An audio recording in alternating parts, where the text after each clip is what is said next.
Basic में और advance में शिव को ही मानते हैं, तो फिर खास फर्क क्या है?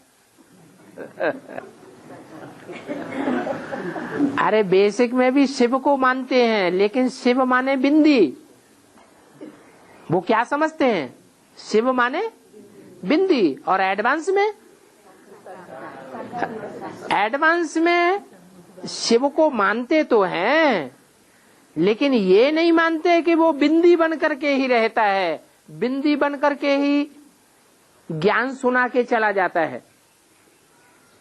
एडवांस में मानते हैं कि वो ज्ञान सुनाने के बाद भी स्वर्ग स्थापन करके जाता है, स्वर्ग की राजधानी स्थापन करके जाता है, प्रैक्टिकल में साकार में रहता है। बेसिक में ये नहीं मानते कि वो साकार में इस दुनिया में रह करके स्वर्ग स्थापन करके जाता है। वो क्या समझते हैं? ज्ञान सुना के ब्रह्मा बाबा में भी चला गया, अब स्वर्ग हम स्थापन करेंगे। अरे 2500 वर्ष में इन मनुष्य गुरुओं ने स्वर्ग स्थापन कर पाया कि और ही नरक बनाया है?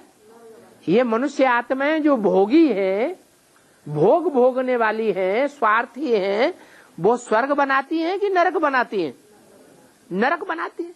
एक शिव बाबा ये है जिसको अपना रथ नहीं है, वो पराये रथ में आता है, पराये रथ में आकर के इस दुनिया को स्वर्ग बना करके जाता है, उस रथ को भी पावन बना के जाता है। ये फर्क है। असली फर्क क्या हुआ बेसिक और एडवांस का? है बेसिक में सिर्फ निराकार को ही मानते हैं, याद करते हैं, और एडवांस में निराकार को साकार में ला करके ये विश्वास पैदा कर लेते हैं कि वो निराकार साकार के द्वारा सारा कार्यक्रम करके जाता है। हाँ, चैतन्य में प्रैक्टिकल में सारा कर्म करके जाता है। वो ही परिवर्तन करने वाला है, वो ही करण करावनहार है, हम नहीं है। हम तो तमो प्रधान आत्माएं हैं।